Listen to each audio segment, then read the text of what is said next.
Korea see North Korea as a hostile enemy or as a long-lost sister? Do South Koreans feel connected to the people across the border, or do they see them as different? And just how often do South Koreans think about their northern neighbors? While North Korean leadership, including Kim Jong-un himself, openly labels South Korea as a principal enemy. But earlier this month, Kim Jong-un made it clear that's no longer the goal, calling for his country's constitution to redefine South Korea as a permanent enemy. And many ordinary North Koreans tend to agree with this opinion. The situation in South Korea is far more complex and not so obvious. South Korea's view of North Korea is not united and is deeply influenced by political division, largely shaped by conservative or progressive perspectives. We'll examine how each political side perceives North Korea, and we will look at how ordinary South Koreans think about North Korea using data from annual social services. Annyeong! I'm Lisa, and welcome to Chosun Chronicles.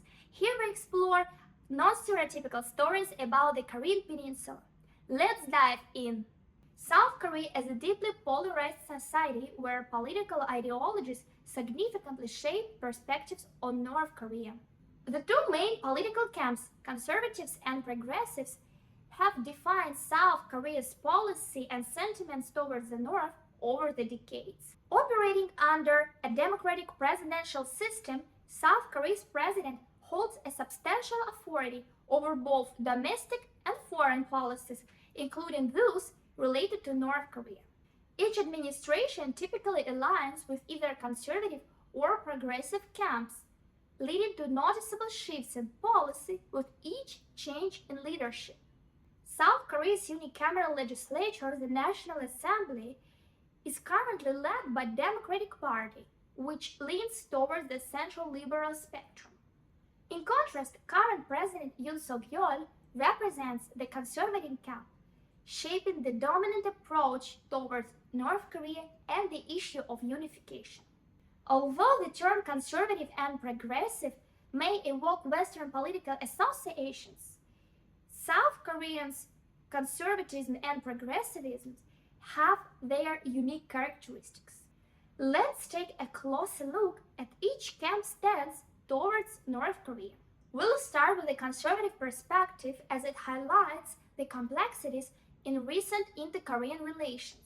We have seen South Korea broadcast Korean pop songs, news, weather broadcasts, things like that into the North. North Korea has set up its own broadcasts to go back here into the South. This all started when North Korea began sending balloons filled with waste paper. In South Korea, conservatism is typically associated with a firm commitment to national security and cautious stance toward North Korea.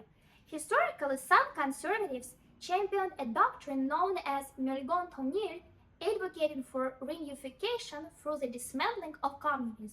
Though such extreme views are less common now, conservatives still strongly oppose North Korea's influence. Conservatives perceive North Korea as a significant threat, especially due to its military provocations and nuclear capabilities. This emphasis on national defense has historically forced a close alliance with the United States. Conservatives argue that a strategy of pressure rather than extensive engagement or concessions is essential to curtail North Korea's aggressive behavior. Typically, South Korean conservatives believe that inter-Korean engagement should advance only if North Korea demonstrates a real commitment to denuclearization. This denuclearization first approach emphasizes that any meaningful cooperation or economic aid should begin only after North Korea commits to dismantling its nuclear program. Under the administrations of conservative presidents like Lee Myung-bak or Park Geun-hye, South Korea saw a significant reduction in engagement with North Korea, marked by limited cooperation and restricted economic exchanges. Current President Yoon Suk-yeol demonstrates the same approach, placing a high priority on security and caution in relations with North Korea. Currently, conservatives support a policy of disengagement, arguing that cooperation often provides economic benefits to North Korea, which may inadvertently fuel its nuclear ambitions. And as I've already said, this issue is a key concern for the conservative camp. If you want to learn a little bit more about current situation on the Korean Peninsula, especially the relations between the conservative camp and the North Korean administration, you can watch my interview with Professor Lenkov. Although conservatives support the idea of reunification, they insist it must align with South Korea's liberal democratic values and market-oriented economy. Modern conservative views on unification have evolved, with many now seeing it as an abstract aspiration rather than an immediate goal. Next, we'll contrast this approach with the progressive stance, which advocates for a more cooperative and diplomatic engagement with North Korea. Progressives in South Korea are strong advocates for engaging with North Korea. Unlike the conservative camp, progressives believe that constructive dialogue and economic cooperation are the keys to a peaceful future on the Korean Peninsula. This approach emerged prominently in the 1990s, notably under President Kim Dae-jung, whose Sunshine policy aimed to promote reconciliation for more in the Korean exchanges. Kim Dae-jung and subsequent progressive leaders saw North Korea as a kind of brother nation, different in ideology but capable of transformation through constructive engagement. The belief is that building trust can slowly decrease hostilities and create opportunities for peaceful unification. Thus, progressives continue to hold to the idea of unification through cooperation and engagement rather than isolation or force. They often talk about a form of confederation, sometimes referred to as one nation, two systems model. This approach suggests a gradual process of integration where both Koreas maintain political autonomy under a shared national identity. Despite North Korean nuclear advancements and provocative actions, progressives believe that steady and gradual cooperation, such as joint economic projects or cultural exchanges, can help pave the way for peaceful unification in the future.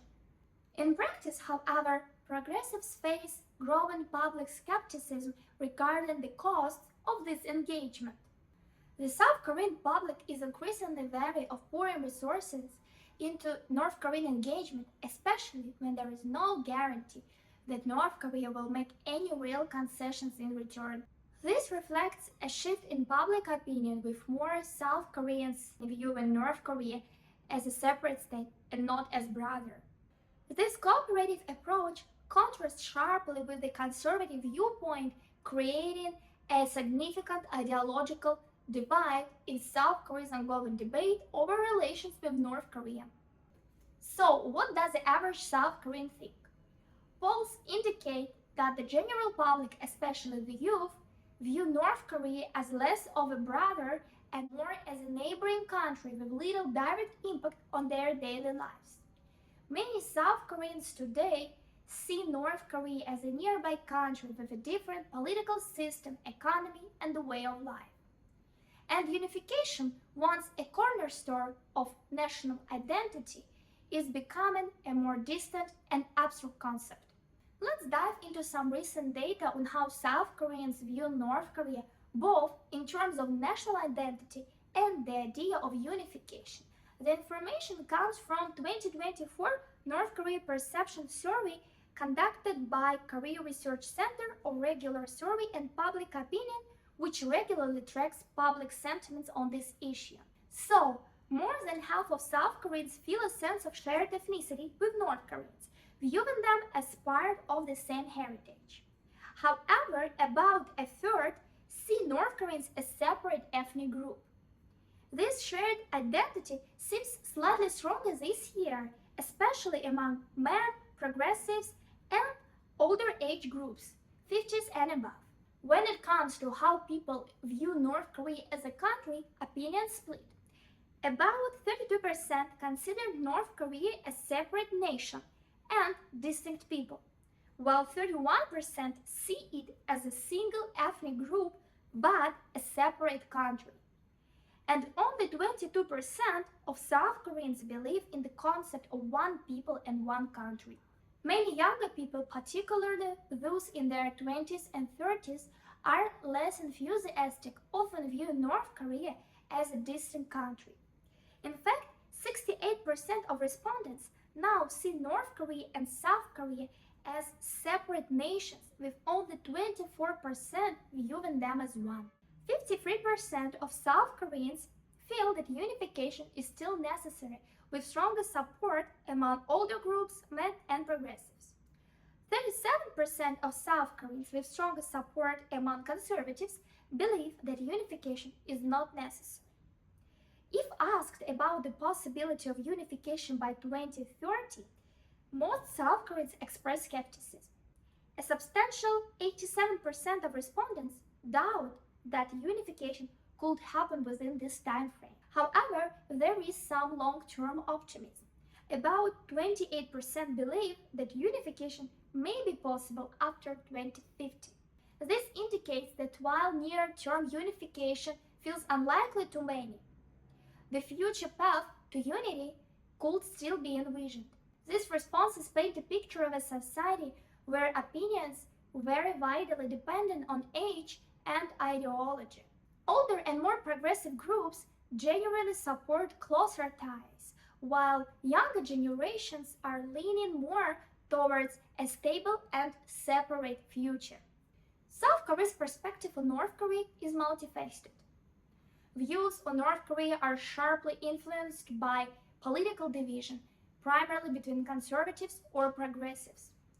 Conservatives support a strong stance that pressures North Korea to denuclearize before any major engagement or cooperation. On the other hand, progressives support a more diplomatic and cooperating approach, envisioning a path to a peaceful unification and coexistence with North Korea through gradual economic, political, and cultural engagements. The South Korean public holds complex views on unification and shared identity with North Korea, which differ based on factors like age and political stance. Many South Koreans still see themselves as sharing a common ethnic heritage with North Korea, though this sentiment is stronger among older generation and progressives. However, a significant part of the population sees North Korea as a separate country rather than a part of a unified Korean identity. When it comes to unification, support exists, but there is a notable level of skepticism regarding its feasibility in the near future. Please share your opinion on which approach, conservative or progressive, you find more appropriate when engaging with North Korea. Thank you for watching and see you next time.